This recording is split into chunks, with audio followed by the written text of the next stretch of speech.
ये है मोहम्मद बख्तियार खिलजी, जिसने विश्व के सबसे पहले यूनिवर्सिटी और सबसे बड़े ज्ञान के मंदिर को हमसे छीन लिया। इस क्रूर आक्रमणकारी की वजह से आज भारत एजुकेशन हब नहीं बन पाया। अभी जैसे भारत के लोग विदेश जाकर पढ़ाई किया करते हैं, ठीक वैसा ही एक दौर था जब विदेशी लोग भारत आकर पढ़ाई किया करते थे। लेकिन इससे पहले चलिए जानते हैं नालंदा यूनिवर्सिटी के बारे में, और ये यूनिवर्सिटी इतना खास क्यों था। नालंदा यूनिवर्सिटी बिहार के राजगीर में स्थित है।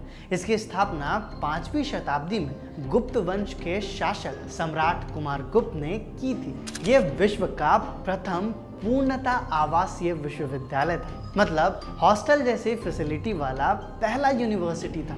और उस समय इसमें तकरीबन 10,000 स्टूडेंट और लगभग 2,000 टीचर्स थे। इसमें शिक्षा ग्रहण करने के लिए विद्यार्थी भारत के विभिन्न क्षेत्रों से ही नहीं बल्कि कोरिया, जापान, चीन, तिब्बत, इंडोनेशिया, फ्रांस और टर्की जैसे देशों से भी लोग आते थे। इस यूनिवर्सिटी में बुद्धिज्म के साथ साथ मैथमेटिक्स, फिलॉसफी, एस्ट्रोनॉमी, मेडिसिन और ग्रामर की शिक्षा दी जाती थी। इस यूनिवर्सिटी को 9वीं शताब्दी से 12वीं शताब्दी तक अंतर्राष्ट्रीय ख्याति प्राप्त थी।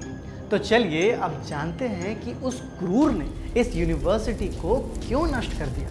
नालंदा यूनिवर्सिटी पर 3 बार आक्रमण हुआ था, परंतु सबसे विनाशकारी हमला 1193 एडी में बख्तियार खिलजी के द्वारा हुआ था। ऐसा कहा जाता है कि एक बार बख्तियार खिलजी बहुत बीमार पड़ गया था और एक से एक बड़े बड़े हकीमों से अपना इलाज करवा रहा था, लेकिन उसके बावजूद भी वो ठीक नहीं हो रहा था। तभी किसी ने उसको सलाह दी कि वो नालंदा यूनिवर्सिटी के आयुर्वेद विभाग के प्रमुख आचार्य राहुल श्रीभद्र से अपना इलाज करवाए, लेकिन उसे किसी गैर मुस्लिम से इलाज करवाना मंजूर नहीं था। जब हालात बद से बदतर हो गए तब वो राहुल जी से इलाज करवाने को तैयार हो गया, लेकिन उसने राहुल जी के सामने एक शर्त रखी कि वो उनकी दी हुई कोई भी दवा नहीं खाए।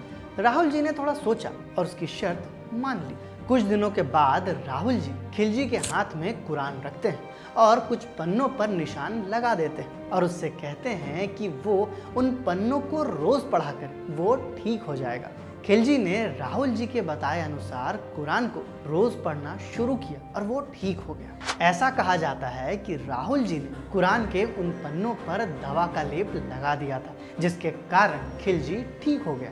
जब क्रूर खिलजी को इस बात का पता चला तो उसे बहुत गुस्सा आया कि इन गैर मुस्लिमों और काफिरों के पास हमारे जैसे बड़े बड़े हकीमों से ज्यादा ज्ञान कैसे है। और तब उसे पता चलता है नालंदा यूनिवर्सिटी के बारे में।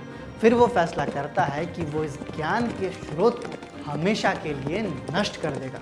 नालंदा यूनिवर्सिटी की सबसे अनमोल और सबसे खास चीज थी उसकी लाइब्रेरी, जिसे धर्मगंज कहा जाता था, जो उस वक्त दुनिया की सबसे बड़ी लाइब्रेरी थी। खिलजी ने यूनिवर्सिटी में आक्रमण कर कत्लेआम मचा दिया, कई सौ लोगों को काट दिया और कुछ को तो जिंदा जला दिया, और अंत में यूनिवर्सिटी के खजाने मतलब लाइब्रेरी में आग लगा दी। ऐसा कहा जाता है कि उस लाइब्रेरी में लगभग 90,000 से अधिक किताबें थी, जिनमें से कुछ हैंड रिटन, और उस लाइब्रेरी को पूरी तरह से जलने में करीब 3 महीने लगे थे। अभी सरकार ने उस यूनिवर्सिटी को वापस से रिस्टोर करने का फैसला किया है और वही मान्यता दिलाने की कोशिश में जुटी हुई है। यूनेस्को ने भी इसे वर्ल्ड हेरिटेज घोषित किया है, लेकिन जिन किताबों को उस क्रूर ने जला दिया, जिनमें ना जाने कितनी रेवोल्यूशनरी और आविष्कारी चीजें और ना जाने कितनी सारी बीमारियों का इलाज लिखा हुआ था,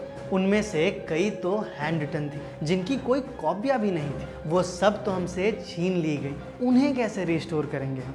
अगर आपको हमारा ये वीडियो पसंद आया हो तो हमारे चैनल को ज़रूर सब्सक्राइब करें, ताकि हम आपके लिए ऐसे ही जानकारी भरे वीडियोस लाते रहें।